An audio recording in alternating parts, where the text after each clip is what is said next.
Good morning students. आज second day है। कल हमने भक्तिन से संबंधित उसकी जानकारी और महादेव वर्मा के बारे में बातचीत की। आज उसी पाठ का सारांश हम दोबारा एक बार और रिपीट करेंगे। यहाँ पे यदि बात की जाए पाठ परिचय के माध्यम से, तो भक्तिन महादेव वर्मा का प्रसिद्ध संस्मरणात्मक रेखा चित्र है, जो स्मृति की रेखाएं नामक पुस्तक से संकलित है। लेखिका ने अपनी सेविका के अतीत और वर्तमान का परिचय देते हुए उसके व्यक्तित्व का मनोहारी चित्रण किया है। इस पाठ का सार इस प्रकार है। भक्तिन का स्वरूप। भक्तिन छोटे कद और दुबले शरीर वाली स्त्री थी। उसके अधर पतले थे, आंखें छोटी थी। वह गले में कंठी माला पहनती थी। उसका नाम लक्ष्मी था, किंतु उसने अपनी स्वामिनी से प्रार्थना की थी कि उसके नाम का प्रयोग न किया जाए। अतः उसकी कंठी माला को देखकर लेखिका ने उसका नाम भक्तिन रख लिया था। वह अहिर कुल में पैदा हुई थी। सेवा धर्म में वह हनुमान जी से स्पर्धा करती थी। भक्तिन के जीवन का पहला परिच्छेद। ऐतिहासिक झूसी गांव में एक अहिर की इकलौती बेटी लक्ष्मी भक्तिन का लालन पालन उसकी सौतेली माँ ने किया था। 5 वर्ष की उम्र में ही इस कन्या का विवाह हंडिया ग्राम के एक गोपालक के छोटे पुत्र के साथ हो गया था। 9 वर्ष की उम्र में गोना हो गया।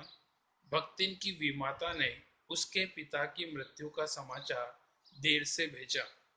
सास ने रोने धोने के अपशकुन के डर से यह कहकर पीहर भेज दिया कि वह बहुत दिनों से गई नहीं है।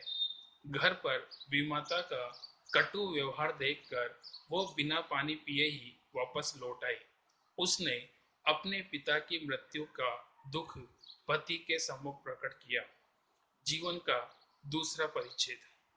जीवन के इस भाग में भक्तिन को सुख नहीं मिला। जब उसकी लगातार 3 लड़कियां पैदा हुई तो सास और जेठानियों ने उसकी उपेक्षा करनी प्रारंभ कर दी। सास ने भी सास के भी 3 कमाऊ बेटे थे। जेठानियों के भी पुत्र ही थे। अतः जेठानियां मौज करती, उनके लड़के खेलते कूदते, जबकि घर का सारा काम, चक्की चलाना, कूटना, खाना बनाना आदि भक्तिन करती। उसकी छोटी छोटी लड़कियां गोबर उठाती, उपले बनाती। खाने के मामले में भी भेदभाव किया जाता। जेठानियों और उनके लड़कों को सफेद राब, दूध और मलाई युक्त भोजन मिलता, किंतु भक्तिन व उसकी लड़कियों को गुड़ की डली या चने बाजरे की घूगरी चबानी पड़ती थी। इस परिस्थिति में भी अच्छाई यह थी कि उसका पति अपनी परिश्रमी और तेजस्विनी पत्नी को सच्चे मन से प्यार करता था। इस पति प्रेम के आधार पर ही भक्तिन ने अपना घर अलग कर लिया।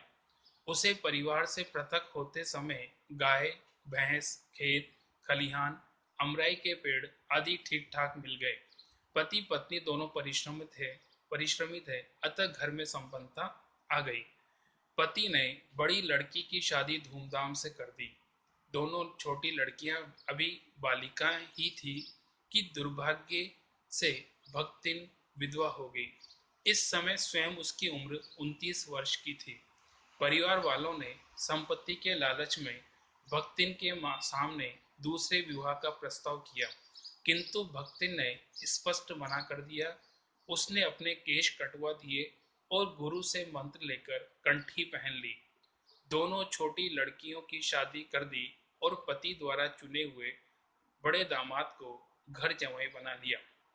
तीसरा परिच्छेद। भक्तिन को अपने पूर्वजों से जो जमीन जायदाद प्राप्त हुई थी, वह सब उसके पास ही, किंतु भक्तिन के दुर्भाग्य से बड़ी लड़की भी विधवा हो गई। यह लड़की अभी युवती ही थी। परिवार वालों की दृष्टि भक्तिन की संपत्ति पर थी। अतः भक्तिन को का जिठोत जेठ का लड़का अपनी विधवा बहन की शादी अपने तीतरवास साले से कराने के लिए उत्सुक था। भक्तिन की लड़की ने इस वर को अस्वीकार कर दिया। माँ बेटी दोनों मन लगाकर खेती कर रही थी कि एक दिन भक्तिन की अनुपस्थिति में उस तीतरबाज वर ने बेटी की कोठरी में घुसकर भीतर से द्वार बंद कर लिया और उसके समर्थकों ने गांव वालों को बुला लिया। भक्तिन की बेटी ने वर बनने भक्तिन की बेटी ने वर बनने के इच्छुक तीतरबाज की अच्छी मरम्मत करके कुंडी खोल दी, किंतु तीतरबाज ने कहा कि मैं तो इसके बुलाने से अंदर गया था। समस्या के समाधान के लिए गांव में पंचायत हुई। भक्तिन की बेटी ने पिटाई का भक्तिन की बेटी ने पिटाई का तर्क देकर अपनी सच्चरित्रता प्रकट की, किंतु पंचों ने समस्या का मूल कारण कलयुग को मानते हुए इन दोनों को पति पत्नी के रूप में रहने का आदेश दे दिया। माँ बेटी विवश थी। यह संबंध सुख कर नहीं रहा। घर में इतनी निर्धनता आ गई कि लगान पटाना भी संभव न रहा। जमींदार ने भक्तिन को बुलाकर कड़ी धूप में दिन भर के लिए खड़ा कर दिया। भक्तिन इस अपमान को सहन न कर सकी और कमाई के विचार से शहर चली आई। अंतिम परिच्छेद।